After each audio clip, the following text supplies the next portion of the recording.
buy that ecosystem and you repay it back to the community in some other way. Okay? The mitigation process used to be where you had to restore that ecosystem at the site. They changed the legislation after some really hard fighting by our very own Jerry Davis. And now it can be off-site.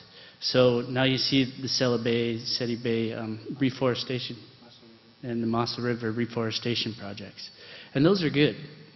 I think that we need to extend that even farther now. One of the things that we can do instead of just rebuild an ecosystem is to restore some of the ecosystems that we have, and that's the off-site mitigation.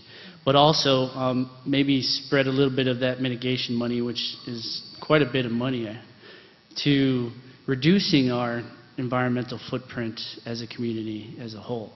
So instilling recycling programs, maybe getting a glass crusher so that we don't have to send our glass off. We can reuse that as a renewable resource instead of digging up our beaches and bringing in sand for concrete and the like.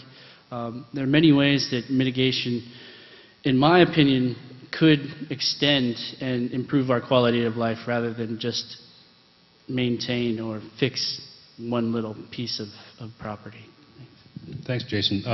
Announcement here, there's a gray Silverado, license plate OR 487, blocking the chapel. It needs to be moved immediately. Thanks. John. Well, I've kind of forgotten what the question was. Well, yeah.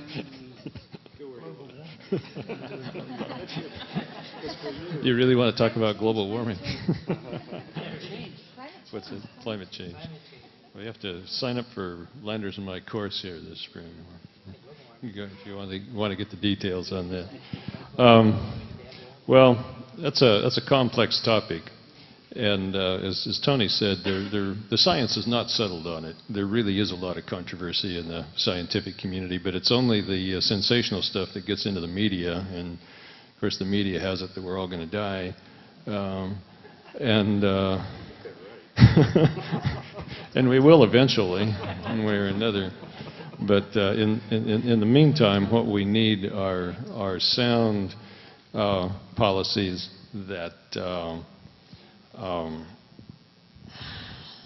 at all levels. But in talking about what's important to us here on Guam and what we can do locally, we should focus on what's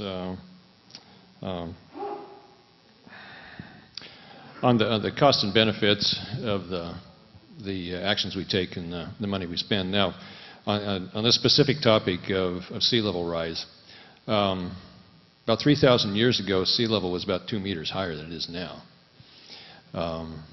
And then it went down, and for the past several hundred years, it's been coming up. And it's been coming up for different reasons. One of them is that the Earth's climate has been warming, but it's been warming for at least the last 400 years, too, ever since we came out of the Little Ice Age.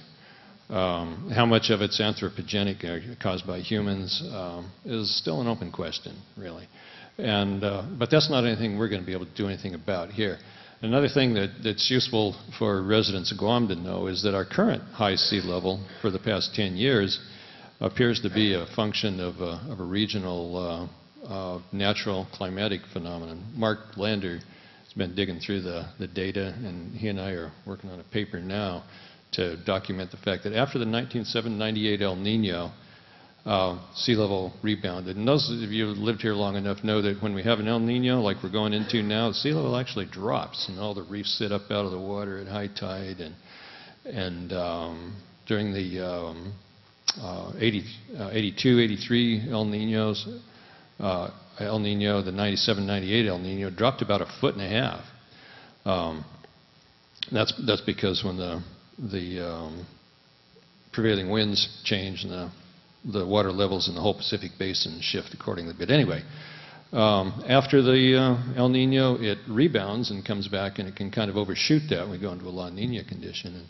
And the fact is, after we came out of the 97, 98 El Nino, we went into La Nina condition, and sea level came up by about that much, and it stayed up throughout this whole region.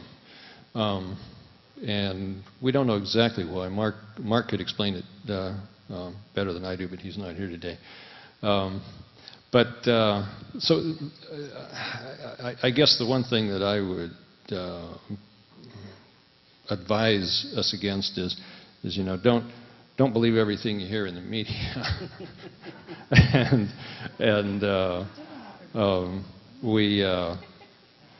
But you know, nevertheless, okay, if sea level's up or it's down, that's just something we live with. What we really need is good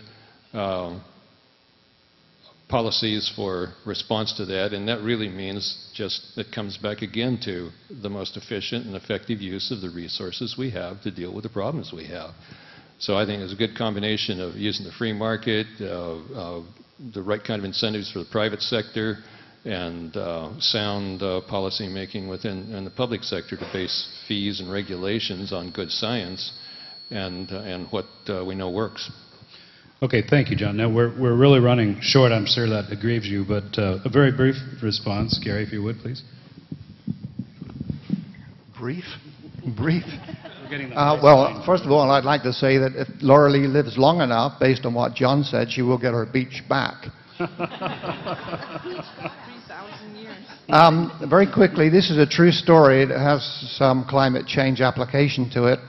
Between 1996 and 2001, the number of E. coli hits in GWA wells, and I keep picking on GWA wells, primarily because my wife works for them, and this is my only way to get my own back.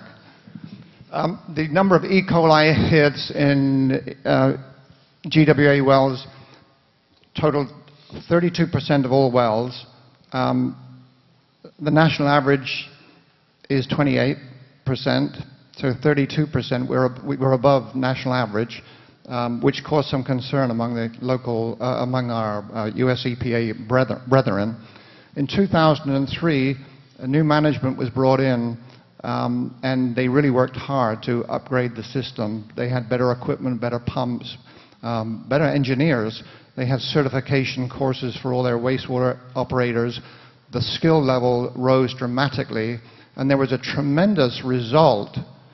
As a result of all this training and new equipment being brought in and better management, the incidence of E. coli hits dropped from 32% down to 12%.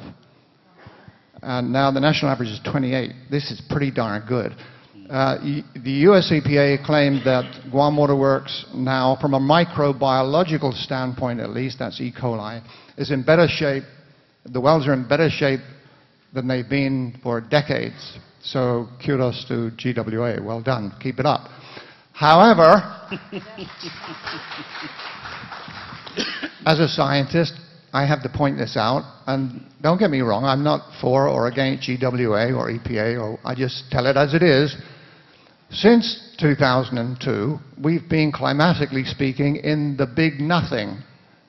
Very few storms, very few typhoons have hit the island. So the acid test is, in fact, what will happen when we get our next big storm. We're now in the El Nino period, and storms are forming further east, so they will be typhoon strength by the time they get to Guam. So we can expect more typhoons to come.